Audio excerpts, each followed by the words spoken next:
Poder Judiciário, Justiça Federal. Autor, Ministério Público Federal, o réu Ronaldo Lima Silva. Sentença. Ronaldo Lima Silva, já qualificado nos autos, foi pronunciado, sentença de pronúncia às folhas tais, como incurso nas penas do artigo, das penas do inciso, hipótese 1, do artigo 121, parágrafo 2º, incisos 4º e 5º, combinado com o artigo 14, inciso 2º, todos do Código Penal, por 6 vezes, pelo ataque ao helicóptero SC-145 da Força Nacional Francesa, no dia 27 de 2 de 2012, às 9h50. Segundo caso, o artigo 121, parágrafo 2º, incisos 4º e 5º, combinado com o artigo 14, incisos 1º, do Código Penal, por 2 vezes, ataque mediante emboscada, que resultou na morte de 2 militares das Forças Armadas Francesas. E no terceiro caso, o artigo 121, parágrafo 2º, incisos 4º e 5º, combinado com o artigo 14, por 16 vezes, todos do Código Penal, pelo ataque terrestre mediante emboscada à tropa de militares franceses. Após o cumprimento de todas as formalidades legais, foi submetido a julgamento pelo Tribunal do Júri em sessão plenária realizada nessa data.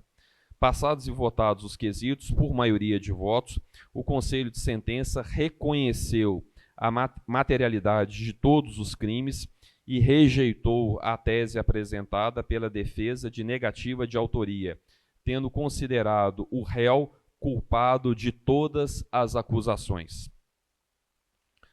Foram ainda reconhecidas pelo Conselho de Sentença, por maioria de votos, as qualificadoras de emboscada, artigo 121, parágrafo 2º, inciso 4º, para garantir a execução, ocultação, impunidade ou vantagem de outro crime, em relação a todas as práticas delituosas contidas no fato 2, ataque em solo à patrulha de 18 agentes do Estado francês. Em relação ao fato 1, ataque ao helicóptero SC-145 da Força Nacional Francesa, o Conselho de Sentença entendeu por bem rejeitar a qualificadora de emboscada, reconhecida, entretanto, a qualificadora para assegurar a execução, ocultação, impunidade ou vantagem de outro crime.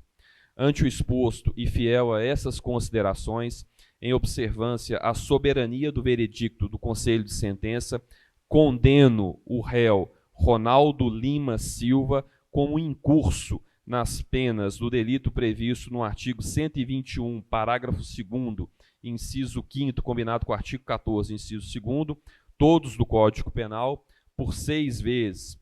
Condeno ainda o réu pelas penas do artigo 121, parágrafo 2º, incisos 4º e 5º, todos do Código Penal, por 2 vezes. Condeno, por fim, o réu nas penas do artigo 121, parágrafo 2º, incisos 4º e 5º, combinado com o artigo 14, por 16 vezes, todos do Código Penal. Da dosimetria. Atento às diretrizes disciplinadas no artigo 59 e 68 do Código Penal, bem assim as circunstâncias dos crimes reconhecidos pelo Conselho de Sentença, passo à dosimetria da pena. E aqui eu venho fixando toda a dosimetria de todos os crimes pelos quais o Conselho de Sentença entendeu o réu como culpado. A primeira situação diz respeito ao crime de homicídio consumado, qualificado.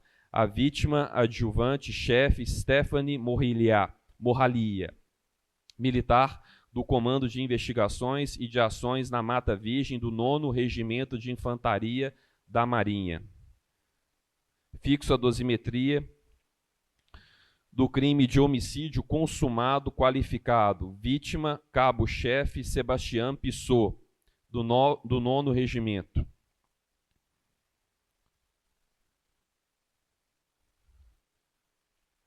Fixo a dosimetria do crime de homicídio tentado qualificado. A vítima, o adjuvante Laurent Chauvet.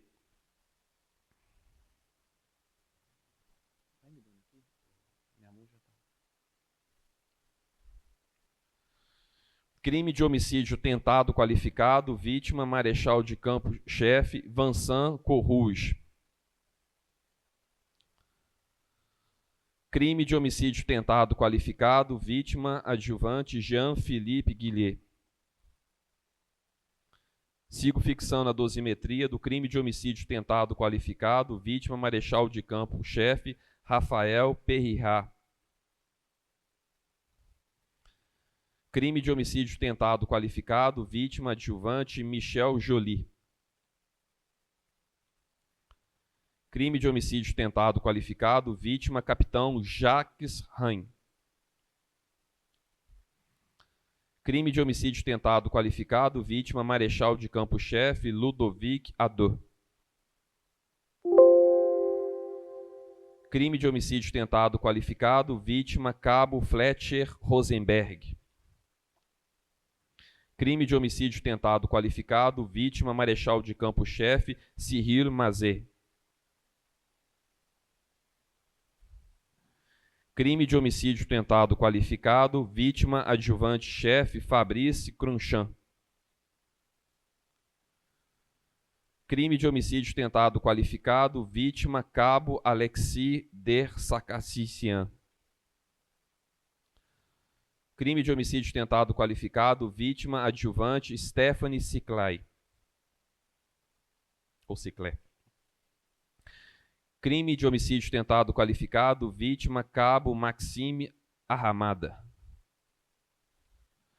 Crime de homicídio tentado qualificado, vítima marechal de campo-chefe Hervé Floman. Crime de homicídio tentado qualificado, vítima gendarme Licino Pinheiro. Crime de homicídio tentado qualificado, vítima sargento Guilherme Cuny. Crime de homicídio tentado qualificado, vítima cabo-chefe Sebastián London. Crime de homicídio tentado qualificado, vítima Sébastien Lexeler. Crime de homicídio tentado qualificado, vítima Berenguer Brunonet. Bom, fixada toda a dosimetria de cada um dos crimes e dessas vítimas, passa ao concurso formal, impróprio e do concurso material. Reconheço no presente caso a ocorrência do concurso formal impróprio. Eis que, conforme deliberação do Conselho de Sentença, foi reconhecido que os crimes praticados pelo réu resultaram de desígnios autônomos, seja em relação aos fatos ocorridos pela manhã entre si, seja em relação aos fatos ocorridos na parte da tarde, também entre si. Reconheço, ademais, a ocorrência do concurso material genuíno entre os fatos ocorridos pela manhã, fato 1, e aqueles ocorridos na parte da tarde, fato 2. Em ambos os casos, a consequência jurídica é promover-se o somatório das penas. Do total da pena definitiva. Por todo o exposto, fixo em definitivo a pena privativa de liberdade do réu Ronaldo Lima Silva em 130 anos de reclusão. A pena deverá ser cumprida em regime inicial fechado, na forma do artigo 33, parágrafo 2º, a linha A do Código Penal. Não existem valores decorrentes de fiança vinculados ao processo, nem bens apreendidos pendentes de destinação. Isento o acusado do pagamento das custas e despesas processuais, em razão do benefício da justiça gratuita que concedo nessa oportunidade, diante de sua notória hipossuficiência econômica. Da custódia penal, da execução provisória da pena, impossibilidade. Ambas as turmas do Superior Tribunal de Justiça já firmaram o entendimento no sentido de não se admitir a execução imediata e provisória da condenação pelo Tribunal do Júri, no caso da segunda parte da linha E do inciso 1 do artigo 492 do Código de Processo Penal, acrescida pela Lei 13.964/2019, segundo a qual o juiz mandará o acusado à prisão no caso de condenação a pena igual ou superior a 15 anos de reclusão, como é o caso dos autos. Por todos, cito o HC 649-103 da 6ª turma e o agravo regimental no HC 714-884 da 5ª turma. Se ressalvar, entretanto, conforme mencionado nos próprios julgados do STJ, que se encontra pendente de julgamento no Supremo Tribunal Federal, o recurso extraordinário 1235-340, origem Santa Catarina, com repercussão geral reconhecida, tema 1068, em que se discute a constitucionalidade do referido dispositivo legal. Não havendo pronunciamento definitivo do Supremo quanto à matéria, porém, já tendo o STJ firmado por ambas as turmas posição a respeito do tema, cabe respeitar a orientação do STJ no sentido de não se admitir a execução provisória da pena. O presente caso, entretanto, revela a necessidade de manter-se a prisão preventiva cautelar do agora condenado pelo Tribunal de Júri. Da prisão cautelar necessidade.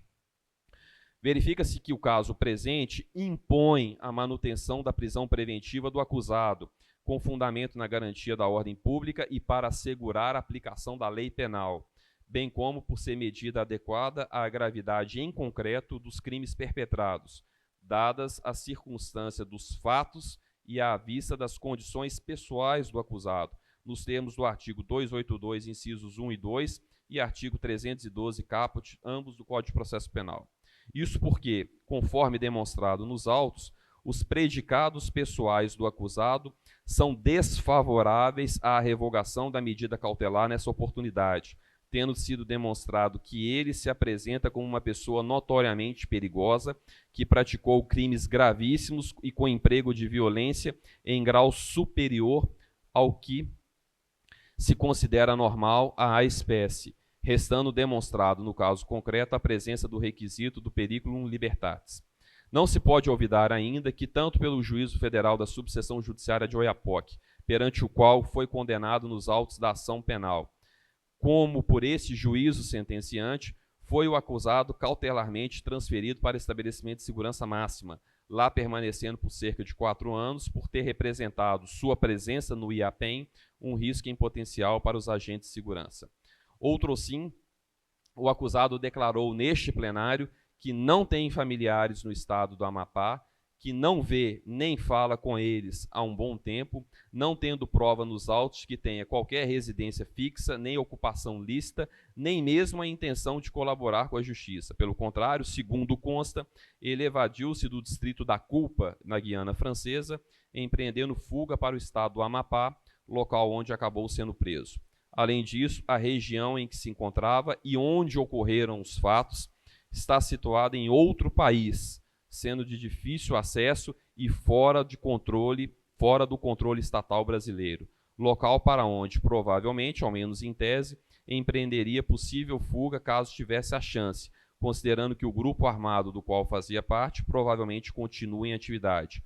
Logo, há justo receio de perigo de fuga fundado em fatos concretos. As circunstâncias do caso revelam ainda serem ineficazes as medidas cautelares diversas da prisão, razão por que deixo de decretá-las em substituição à prisão cautelar. A análise dos fundamentos para a manutenção da prisão preventiva nesta oportunidade dá-se no contexto do exercício do juízo revisional, com fulcro no parágrafo único do artigo 316 do Código de Processo Penal. Assim sendo, em razão da necessidade de manutenção da prisão preventiva, o acusado Ronaldo Lima Silva não será posto em liberdade nessa oportunidade, devendo ele ser reconduzido ao IAPEM para permanecer em custódia do Estado brasileiro até o julgamento de eventual recurso e ou cumprimento de sua pena. Da extinção da punibilidade do Corréu Manuel Moura Ferreira. Em 26 de janeiro de 2022, foi noticiado nos autos pelo Ministério Público Federal o falecimento do Corréu Manuel Moura Ferreira. Desde então, empreendeu-se de várias diligências no sentido de se obter a certidão de óbito do acusado, restando frustradas todas elas. Cartórios de Registro Civil da comarca de Macapá, entre outras instituições públicas, como IAPEM, Hospital de Emergência, Politec e INSS, prestaram informações a este juízo federal, afirmando não possuir em seus registros a certidão de óbito. Pela defesa, todavia, foi apresentada a declaração de óbito, emitida pelo Departamento de Medicina Legal da Politec, juntada em 1º de fevereiro de 2022, e pela direção do Hospital de Emergência do Amapá, o prontuário médico do acusado, juntado em 14 de fevereiro de 2022. Em que pese a ausência nos autos de certidão de óbito, sendo dever da família do falecido requerer junto ao cartório de registro civil a certidão, o que até o presente momento não foi concretizado, a despeito das várias tentativas de provocação do Poder Judiciário, que não pode também ficar à mercê da boa vontade dos jurisdicionados, não há qualquer dúvida objetiva acerca do falecimento do acusado, notadamente à vista dos documentos juntados que reputo idôneos a comprovar o óbito, tal como requereu o Ministério Público Federal. e, em acolhimento aos pedidos das partes, declara extinta a punibilidade de Manuel Moura Ferreira em razão de seu falecimento, nos termos do artigo 107, inciso 1 do Código Penal, cumulado com o artigo 61 do Código de Processo Penal, sem custas a se recolher. Disposições finais. Dou por lida e publicada a presente sentença no plenário do Tribunal do Júri, ficando as partes desde logo intimadas. Não havendo recurso, certifique-se o trânsito em julgado e espécie-se guia de execução definitiva, observada a rotina do parágrafo anterior, e proceda-se às comunicações de rotina à Justiça Eleitoral, para fins do artigo 15, inciso 3º da Constituição Federal e artigo 71, parágrafo 2º do Código Eleitoral, bem como à Polícia Federal, por meio dos sistemas Infodip e SINIC. Transitada em julgado no capítulo destinado à extinção da punibilidade de Corréu, proceda-se às devidas comunicações de rotina. Registre-se e façam as comunicações necessárias, inclua-se no PJE com a movimentação processual correspondente à sentença.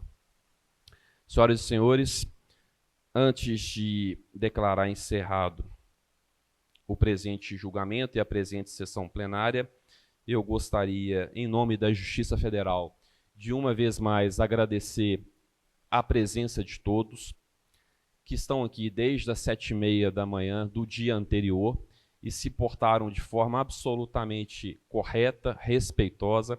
Agradecer muito a presença dos jurados que cumpriram a sua missão, cumpriram uma missão cívica, um dever não só para o Poder Judiciário, mas para com a sociedade brasileira. Parabenizar a acusação, a todos os integrantes do Ministério Público Federal, pelo elevadíssimo debate que promoveu, pela maneira cortês com que se referiu a todos os presentes, especialmente em relação ao réu, e de uma maneira muito, muito animadora, parabenizar a defesa do réu, ora condenado, o que eu faço na pessoa do doutor Daniel, que nos brindou com a sua presença aqui hoje, por ter recebido a sua carteira de advogado na data de ontem, fez questão de receber a carteira de advogado na data de ontem, para que pudesse, juntamente com seu pai, o doutor Sandro, estar presente nessa data. Tenho certeza que Vossa Excelência será e continuará sendo um advogado brilhante e terá um futuro brilhante na advocacia. Receba, em meu nome, os parabéns pela brilhante atuação com que elevou o nível dos debates de maneira respeitosa. Queria agradecer também a presença do magistrado de ligação francês na sede da Justiça Federal, agradecer a todos os presentes, os estagiários, agradecer muito encarecidamente à direção do foro por ter proporcionado este evento, tornado esse evento possível. Então, em nome do diretor do foro da Seção Judiciária do Amapá, fica registrado esse agradecimento por se tratar do primeiro júri federal da história da Justiça Federal do Amapá, e de maneira muito, muito carinhosa, agradecer a minha equipe que contribuiu para esse momento, na pessoa do Alexandre, do Rigoberto, da Alessandra, da Karina, do Marco e de todos aqueles que estão presentes. Não havendo mais nada a declarar, ao menos quanto a esse ponto, ainda vou lavrar a ata final, está encerrado a presente sessão. Só a questão de fazer constar na ata o termo de apelação da defesa, já por ocasião da sessão plenária, é o momento oportuno.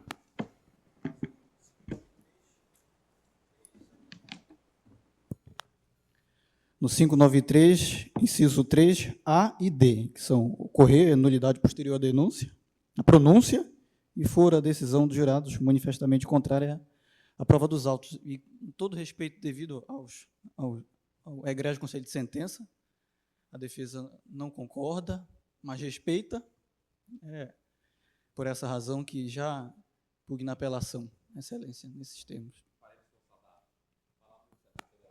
Excelência, muito obrigado. Eu gostaria de acompanhar Vossa Excelência na saudação à defesa, realmente foi brilhante.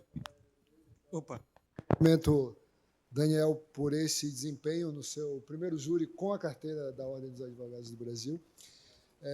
E agradeço a Vossa Excelência pela presidência dessa sessão, com sua cortesia, com a sua imparcialidade, com a equipe excelente que nos propiciou esse momento aqui de realização da justiça. E quero agradecer também, em nome do Ministério Público Federal, os jurados e, claro, todos os policiais penais e policiais federais que propiciaram este momento. Isso, e um agradecimento final, evidentemente, a todos aqueles, os policiais federais, policiais da equipe penal, que garantiram a nossa, não só a segurança do réu, mas garantiram a segurança de todos os presentes. Estão aqui até essa madrugada para garantir a nossa presença, a todos os servidores e os agentes de segurança da Justiça Federal. Fica registrado o nosso agradecimento.